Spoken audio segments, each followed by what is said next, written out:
Hey y'all, I'm Morgan and thank you so much for joining me for this video, and welcome back for those of you who have been following me, and thank you so much for all of your support. Today we are going to be discussing the 5 books that I did manage to actually read in July. So this will probably be the shortest wrap up I think I've done, unless we just, talk excessively. Always a problem with the babbling, so we'll see how it goes.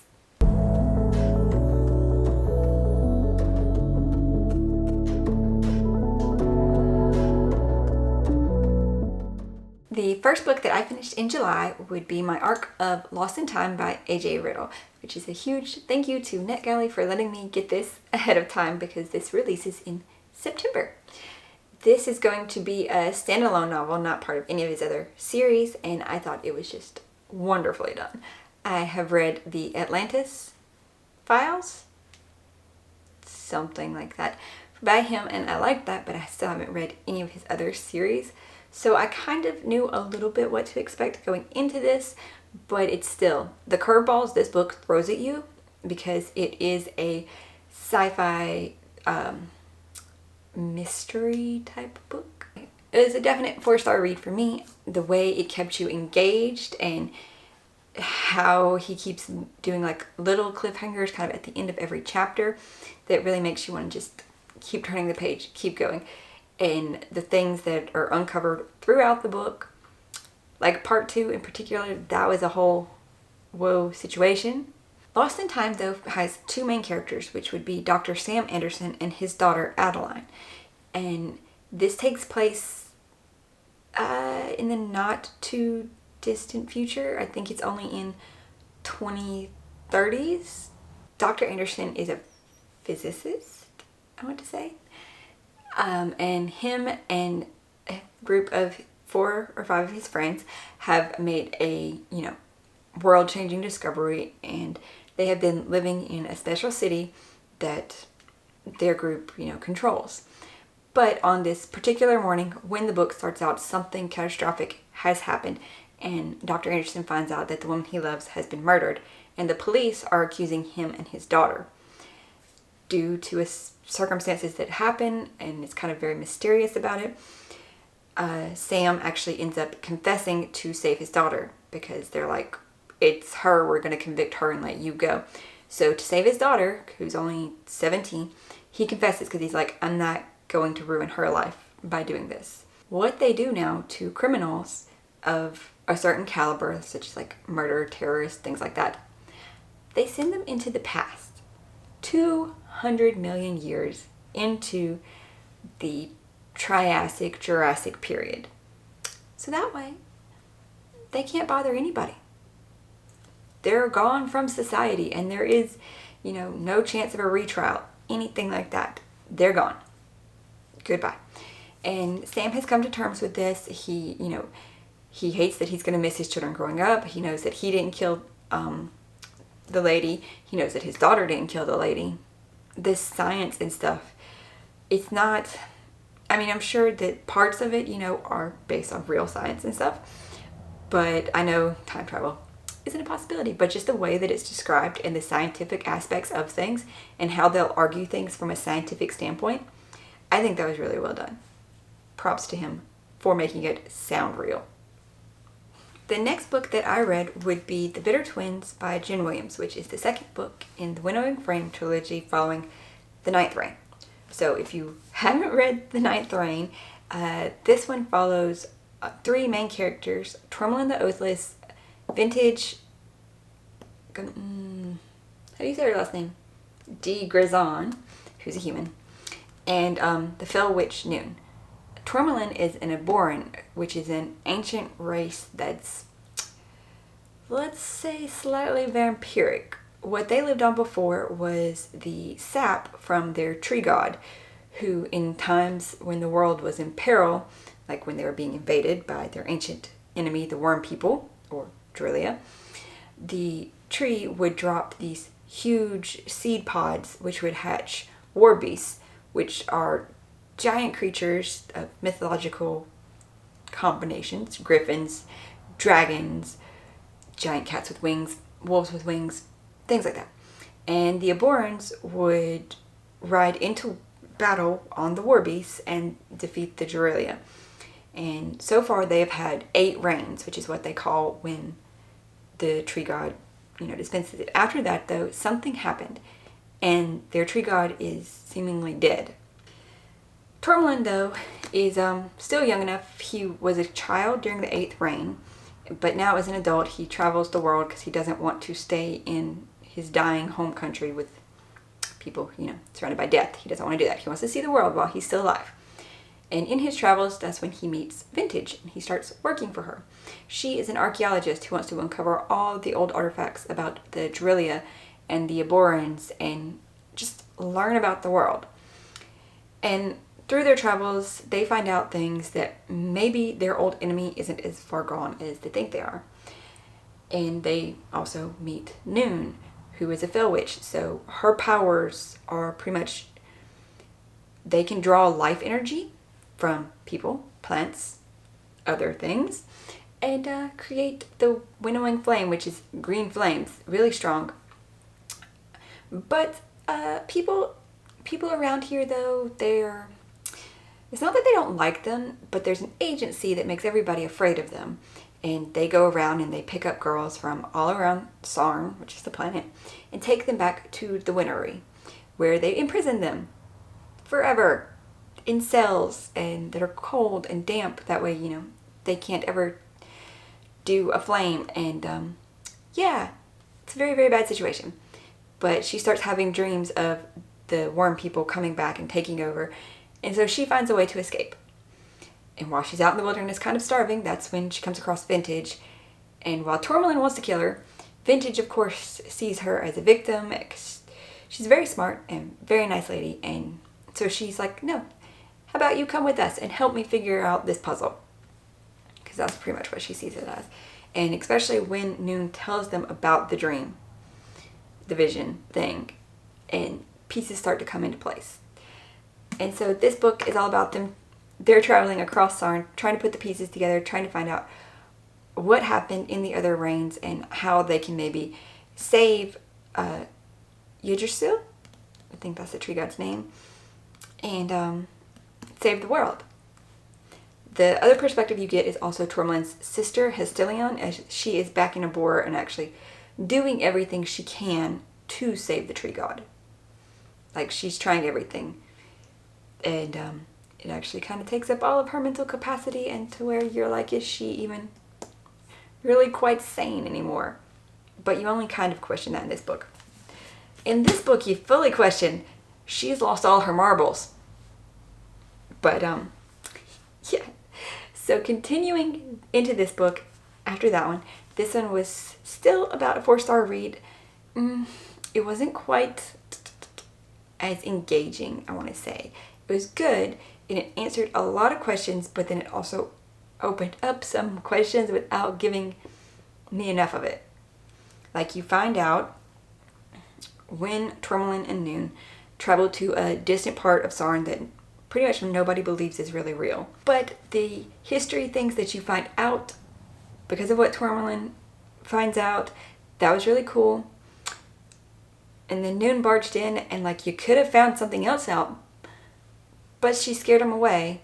It's like there was something else there, that there's kind of a piece of it, I think. It's just the tiniest piece. Why?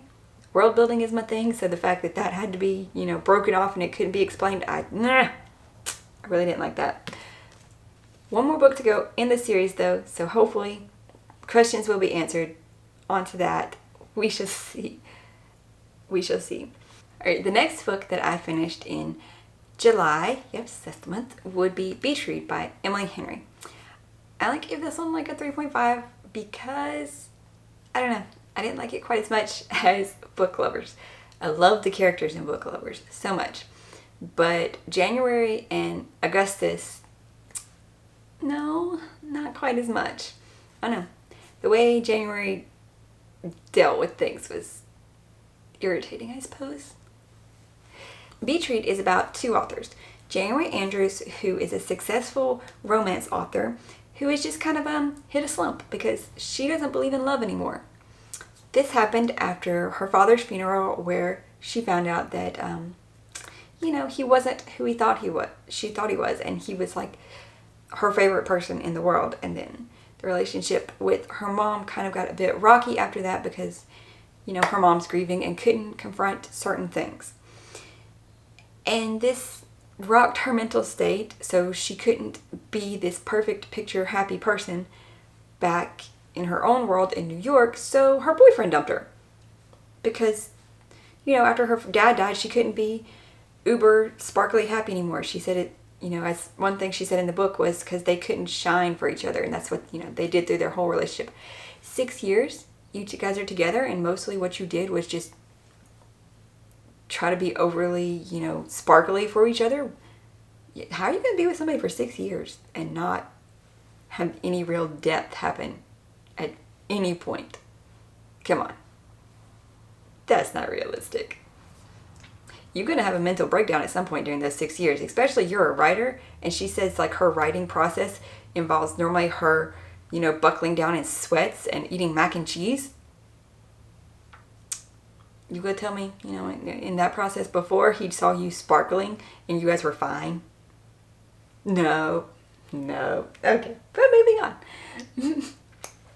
And her new neighbor, because she could no longer afford to live in New York, so she went to Bear something, to a lake that her dad was from in Michigan.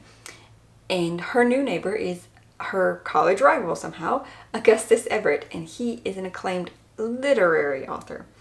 So in her head, you know, she has him painted as this grumpy person, which notably a lot of the times he is, who just like looks down on romance as a genre. And their first few altercations are, of course, very gruff, kind of, mostly because she's projecting onto him that he just looks down on her genre completely. It's not that necessarily, it's just he doesn't believe that everything should always have a happy ending and be happy sunshine. Thus comes to the bet, where they say that they will each write a book from the other one's genre, and whoever can sell it first to the publishers will get the other one to do a blurb for them. Because, you know, successful author, to have a blurb from another successful author would severely help them, right? And she also really, really needs to write a book. Apparently, she's going broke and is overdue on her deadline with her publishing house to provide them the next book that she was supposed to provide. So it's extra motivation for January. It was still another solid Emily Henry novel, and I will read another one for sure at some point, as it's hopefully a feel-good novel.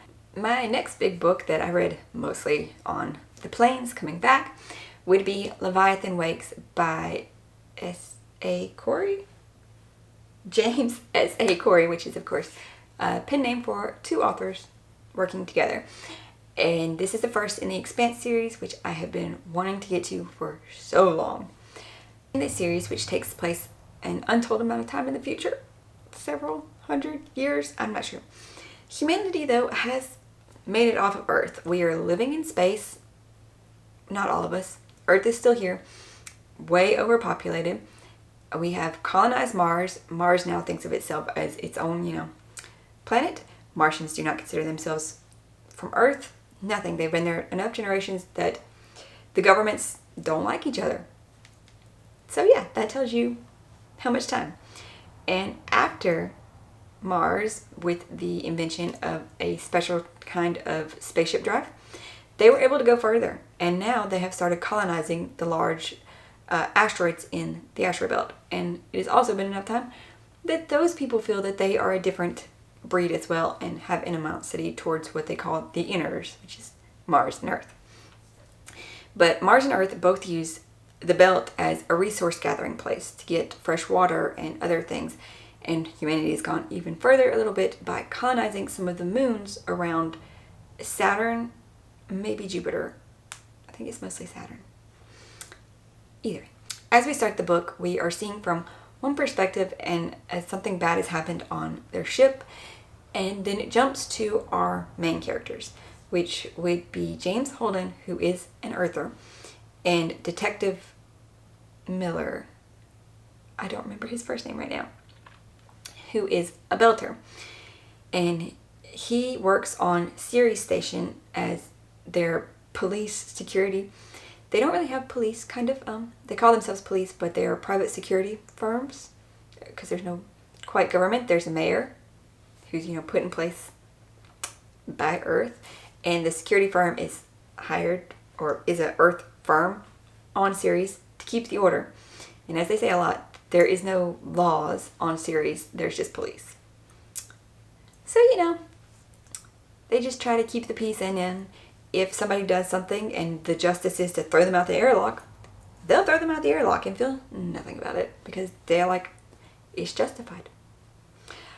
Miller, though, is given the assignment to track down a lost daughter who is the Julie Mao that we saw in the prologue, which I didn't say her name, my bad.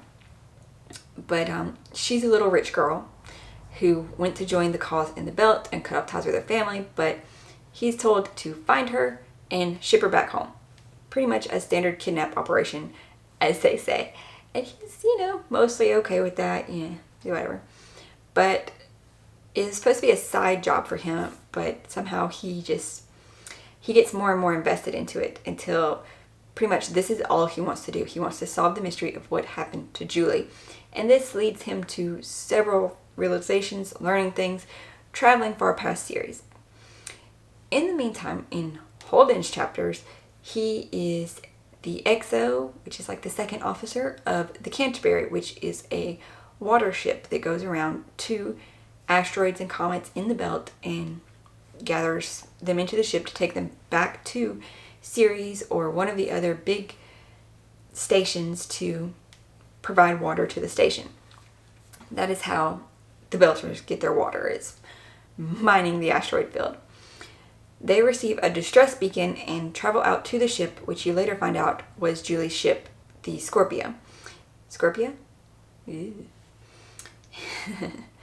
And during which Holden and 5 other people are out at the ship and they found something's weird, something's wrong. They can't say what exactly is wrong. They just get this feeling that something's wrong. And that is when their captain on the main ship, it's like, we have a problem. The rest of the book is kind of, reactions to what Holden did right then and there. And if you've seen the show, you know what happens too. And the book, though, about it, because you get, the head perspective, it's always different when you can get their thoughts. With Holden's character, he sees himself as so much more justified in his actions. He's just very clear-cut. This is what's right. Everybody deserves to know the truth. If everybody knows the truth, then there's nothing to hide. There's no secrets. They can make their own decisions. As Miller points out to him time and time again, that's the stupidest thing. Just because they know the truth doesn't mean they'll see your version as the truth. Even if it is the facts, it's the truth. That everybody's going to take this information and do something different with it. I think he actually punches Holden at one point because of what he's about to do, or because of the truth sharing. But seeing it from their own perspectives, their thought process of thinking through it, it's just a whole new light to it, and I greatly enjoyed the book. 4 stars, 4.25 stars. What did I put it at? Notes. Yes, 4.25 stars, definitely. And I will be continuing on with the series because I need to get at least to where the show stopped so I can get some answers. Because the show stopped and left things super out in the open. I need some difference. I need some answers because that's not enough. Nope. And the last book that I read this month, which is somewhat more of a short story, it's only 100 pages, but it was still done very, very well, would be 3 Old Bachelors, Grievances of the Past by H.J. Bornizima. I should have asked her how to pronounce her name. The author reached out to me, though, and told me about this book, which was originally in Slovakian, because she is Slovakian, but it has been translated to English, and they did a very good job. I couldn't notice anything really wrong with the translational work. everything went fine. I liked the world she created and the abilities, because most people in this world do have abilities. Our main characters are 3 brothers. Noah, who can read minds and is a detective, and his older brother, Ilar? How did I say it? I don't remember. Who is kind of an emotion worker. And then their youngest brother, Hugo, who is a reaper, which means he can see your death. Or they can touch a live person, they're going to see how you're going to die. They can touch a dead person and be there in the moment of their death as well. And they can see like everything that they saw. It is very interesting, and the description of how the powers work, how there's, varying abilities with these powers, it's just incredible. Like the depth to the abilities that she wrote in was really good. And thankfully she said she will be continuing on in this world with a more novel. In this one though, we're focused more around one of Noah's cases where 3 people have been murdered that are seemingly unconnected. He can't figure out what's happening, and they're killed in kind of gruesome ways. But the commissant, the place he works, which is the policing force, they're also dealing with a lot of other things that are happening right now. So they don't really want him to focus on that too much, but it's bothering Noah. This is his case. He wants to solve it. He thinks that this is all connected, and somebody, not just random, somebody is killing these people. There's little bits and pieces given throughout the book that, is definitely part of something larger, and I need to know more. The only thing that I would say is, if you're reading this, it is going to be a little bit confusing when the perspective shifts, because you will see through all 3 brothers' perspectives, and sometimes they shift suddenly to where you're not sure whose head you're in until they make some sort of defining statement, I suppose. So yeah, it's that was a little hard, especially at first. For the 3 Old Bachelors though, I gave it a 3.75 stars. It was definitely worth the read, and it's not very long, so it's very easy for you to check out, and I do recommend it because it was interesting and it'll be a great new world to explore.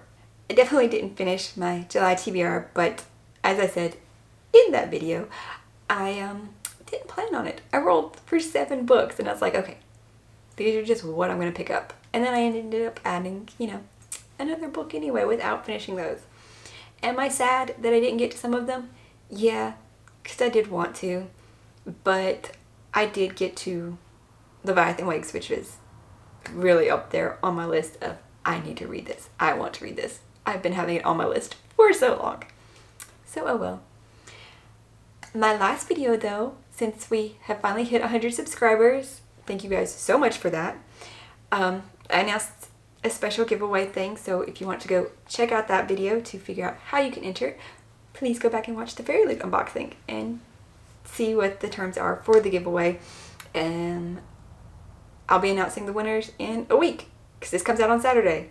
So in 1 week, the next Saturday, I'll be announcing who the winners are on a video that is as yet to be determined.